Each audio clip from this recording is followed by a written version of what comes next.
It's a chilly late afternoon on January 13th, the day after my birthday. It poured rain last night. After heavy rain, pressure is lifted, so it's cold and windy, like remnants of the storm system. And if you saw the video I made earlier this week, you might remember that our home woods, the trail, across the street from my house, the woods my house is in, it's all flooded. It was all flooded before last night's rain, so now it's even more flooded. And I figured I'd come here. I thought I haven't been here in so long. This used to be like one of mine and Leo's favorite trails. We would come here and one other place all the time whenever we'd go hiking. So weird that I haven't been here in so long. Cool thing about this place, lots of quartz. There's lots of quartz in this woods. I have a lot of stories. I remember once I tripped on something, fell, caught myself, landed on my knee in a kneeling position, hit my kneecap right on a piece of quartz. Woo! I thought I broke my kneecap. I thought it shattered. That hurt. That hurt like crazy. And I was like maybe 45 minutes into the woods. And I was like, they're going to have to call a helicopter to get me. Like, there's no way.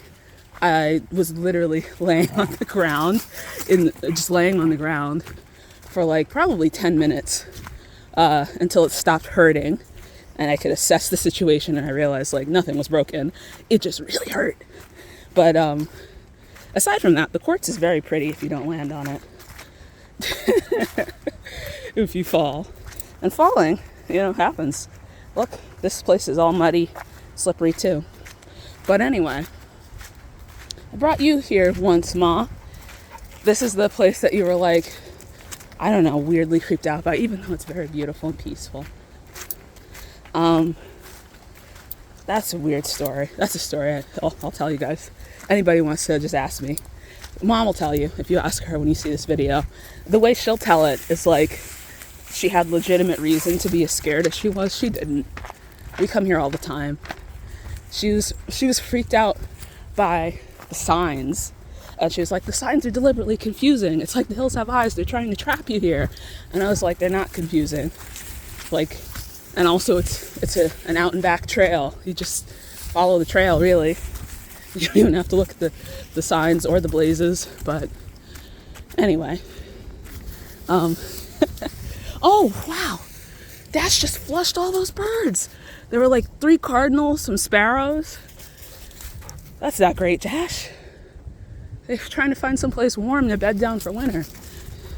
As you can see, the trees have lost most of their foliage. So, you got these old grasses left over from summer, the woody grasses, for them to hang out in. Get something to shelter them from this wind. Anyway, like I was saying, Leo and I used to come here all the time. And we've never reached the end of this trail. Just different sections. Because where we are is a section of the Mountains to Sea Trail. So this is a unique recreational area, state park. I don't know what it's classified as. One of the two. And but the trail, elevation. The trail is a part of the Mountains to Sea Trail. So you could theoretically follow this trail that way to get to the coast, or, the way we're going, to eventually get to the mountains, which will be even colder than this. So yeah, Leonora and I never made it all the way in either direction. But we made days of just walking on this trail. What I wanted to try to do is some backcountry camping. Just pack. That's actually how I got started with hammock camping. As my idea was I would just follow this trail and carry a hammock in my bag, sleep overnight, keep going, see how far I could get. Anyway, it's interesting how things that are such a big part of our lives kind of fade or change, and you forget about them for a while until you're back here. Look at this. Interesting. Yeah. So we really came here multiple times a week. Sometimes it felt like every day. And I got some of my favorite photos here. One time we came here right after it snowed and just like left fresh paw prints in the snow. It wasn't a long hike because it was also very icy.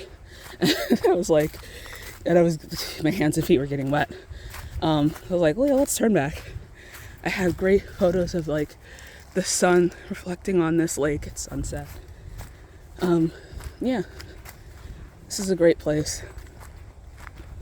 Oh, and here's another quartz. A lot of quartz. Dasher has been here twice. So we came here all the time when I first lived in Raleigh after college. First job out of college. Moved here for a couple years. Came here all the time. Then moved to a different state for the master's. And came back here after that for PhD. So that was 2019. And I remember that was summer 2019. I didn't have a place to stay yet. And one of my lab mates graciously let us stay in their home. Me and my two dogs, then Leo and Dasher. And one summer day, because I would try to be out of the house as much as possible during the day, and sometimes during the night too. Just not just to get out of their hair, but also like I like exploring and doing active things. And I have two active dogs, and I don't want them to get too stir crazy at somebody else's house. So I brought them here, and I don't remember if I took a video, pictures of that. And then I brought Dasher here one other time before, is in the same year, 2019, and a friend of mine, fellow grad student, if she ever sees this, she'll know, like, all her life she wanted a German Shepherd puppy, and when we got into this PhD program, she finally got herself a German Shepherd puppy, good old Zobar. And I remember one day, me and her and another grad student took all our dogs here. So it was like me, Dasher, Leo, her, Zobar, other grad student, and we walked this trail a little bit. I think I was the one who suggested it because I know it, and I know that it's like by the nature of it, it's a very long trail, and as you get towards the middle, there are a lot less people because there are a lot less like access points. So it's a good one for having dogs off leash.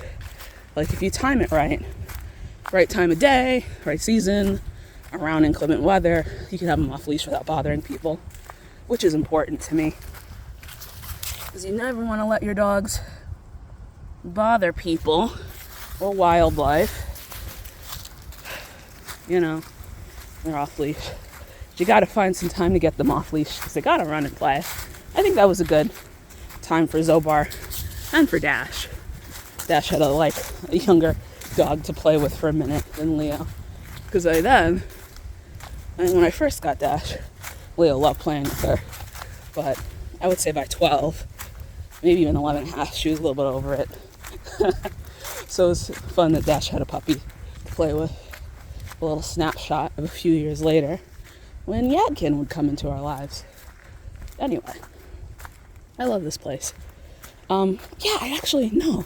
If you search way back far on this YouTube, that I'm going to upload this to, you'll see some very, very, very early videos that were filmed on this trail. Like there's one, like, oh, this tree's going to fall on me one day. It's a dead tree that I would pass all the time. I don't think I'll have time today to hike all the way up to where it is and see if it's still there. Like, gosh, is it 5 years later? More than 5, like 6, 7 years later? Wow, 7 years maybe, if that tree is still there. But there's a lot. I talked about fire ecology because there was a part of these woods that clearly had been burned. And I wonder if I have this video Leo used to go in that water. You can see that's like a runoff pipe. And one time in the spring, summer, maybe spring, it looked like almost fluorescent green because it had all this pollen and Lord knows what else in it. Probably something worse than pollen, some sort of bacteria or algae. And I was like, get out of there, you know? Because she would go in any body of water. The grossest, scuzziest water you could find, she'd be in it. These two feel no pressure to go in the pipe when there's clearly fresher lake water and mud to play in. Look at them. Anyway, I don't remember this. Somebody added this to make it easy to walk across. Not too easy, because that shifts a lot. But it's better than jumping. And you can see it's soft mud on either side. So when you jump, you slip, you slide. It's best to do it like with 2 feet instead of 1. Oh. That water was deeper than you thought, wasn't it, Yadkin? Yeah, swamps are like that. You can't tell the bottom. Look at that. So if there hadn't been heavy rain, this is all kind of flooded and the lake would be back towards there. A lot of the bottom of these trees are submerged.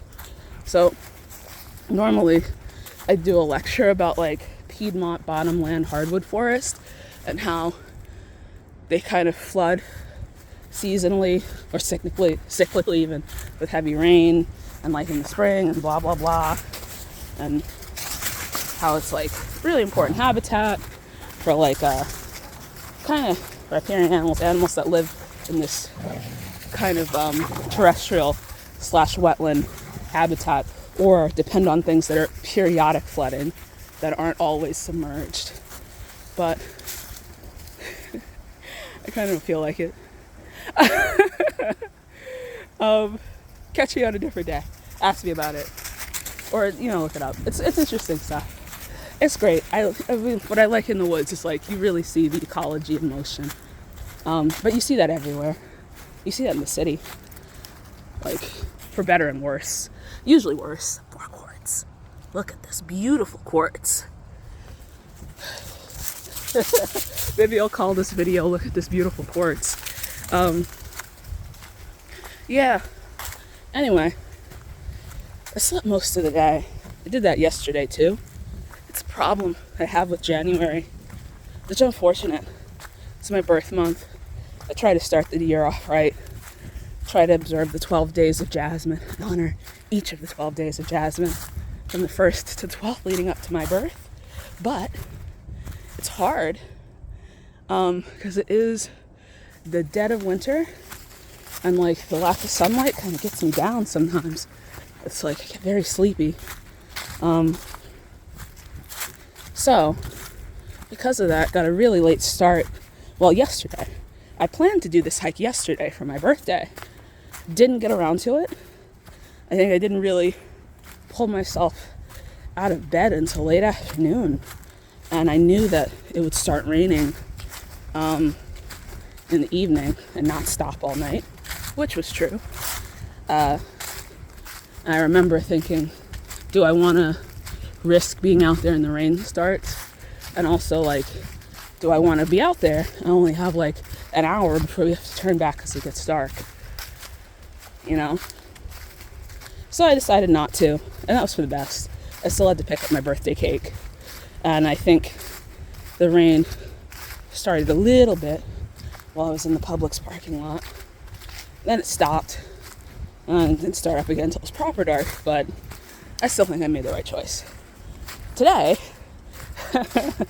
having not done much for my birthday. Ooh, this is very slippery. Be very careful. Well, basically I didn't want to have the same kind of day of like, well, gotta have the dogs do something. Gotta do something myself.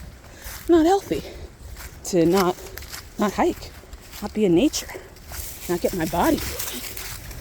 So even though I got a late start today too, I decided to come here. Fortunately, I don't know how far I'll get. I think I'm not quite in the same shape I was as when I used to come here all the time. so I don't know how far I'll be able to get. I set myself a 30-minute timer because I got here at about 4:10. Probably, yeah, started the trail at about 4:10. Figure I'll walk 30 minutes. 30 minutes out, 30 minutes back. Since dusk is about 5:30, that doesn't mean it's pitch black. Not anymore.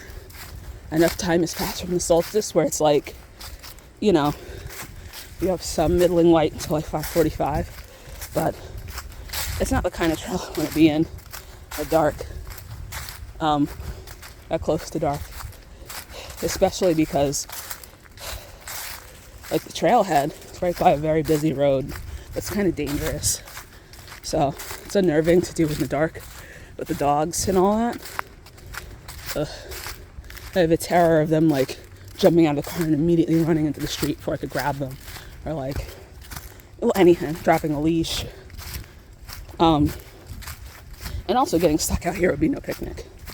And also trying to navigate this in the dark, also no picnic. As you can see, you know, the typical exposed routes that I trip over.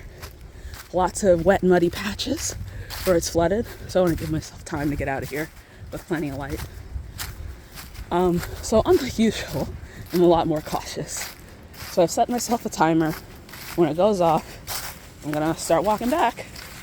So this is like an exercise to see how far I get on my old favorite trail. One of my old favorite trails before it's time to go. Like a little fitness test.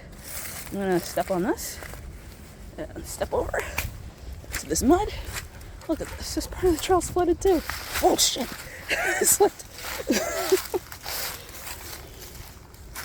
I saw you chasing something, Adkin. What did you find? Some poor squirrel.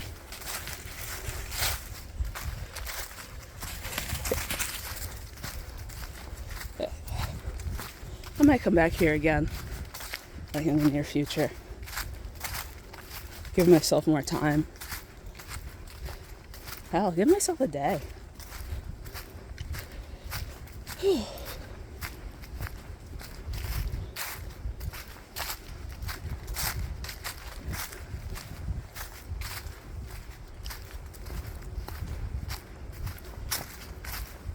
Oh, these trees still have their green on them in January. I remember I asked Jake about this, so I'm not good with plants. But I don't think these are mountain laurel. I think these are something else, but they might not be. It's embarrassing how few plants I can identify. I can identify some plants. I can tell you that this is a deciduous tree. No, is it? I don't know. You know what? It's a tree. Damn. Well, this is. See, I don't know. This is a birch because it's got the golden leaves and the whitish bark. So there, that's one tree. And if there's some pine trees here, well, I could tell you that they're pine trees and not leaf trees. And I could tell you that they are not longleaf pine, and they are probably slash pine or loblolly. Don't ask me which.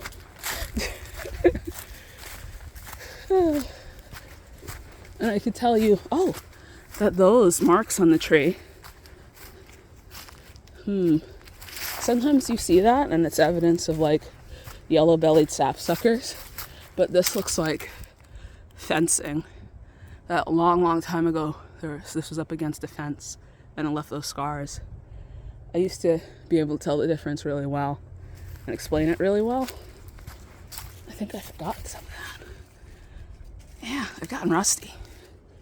You know, I want to delete all my knowledge about mercury cycling and then re-upload all the stuff I knew about like general forest ecology and like some of my bird IDs. I've gotten rusty with that. More quartz, smaller pieces of quartz. Like, here's one you could pick up. Look at that. Oop. Oh, it's cute. I'm gonna put it back. Yeah, it's quartz. It's a rock. Oh wow, there's a lot here. Look at that. Look at that big chunk. Look at that big chunk of quartz. so much quartz out here. My mom can't get any of this quartz. You'll never get any of this quartz because you have to come out here on the trail to get it. I won't bring it to you. Look at it, it's like snow. It's like chunks of ice in the ground. It's so pretty. And sometimes I found rose quartz here too. I always leave it there because I feel like it's been here for like bajillions of years. Why pick it up and move it? Maybe it's just been here for bajillions of years and was only now like exposed by erosion. Look at that. This is beautiful habitat for like prothonotary warblers, wood ducks, beavers. I don't know if this is a salamander breeding area. Salamanders go for like vernal pools, like ephemeral pools, things that only exist like in their breeding window in the spring that are not always in water.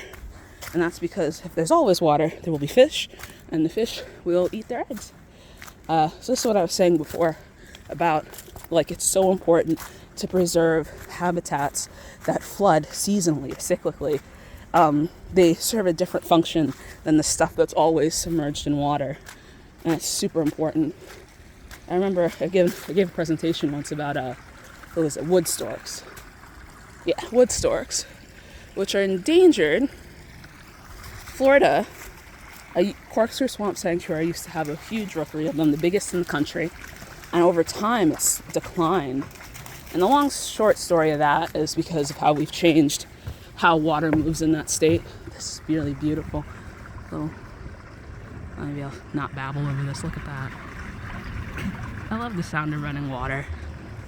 And I think that must be like an evolution thing where I'm like programmed to look for the sound of running water and notice it. Because I love hearing it and it's soothing and I love looking at it.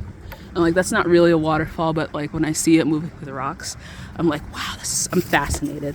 Look at it. And there's a dog in it. My dog. Hi, Adkin. You silly boy. This is so nice. Oh, we've gotten pretty far. 30 minutes. Don't hurt each other. I can't carry you out of here. Anyway. Wood storks.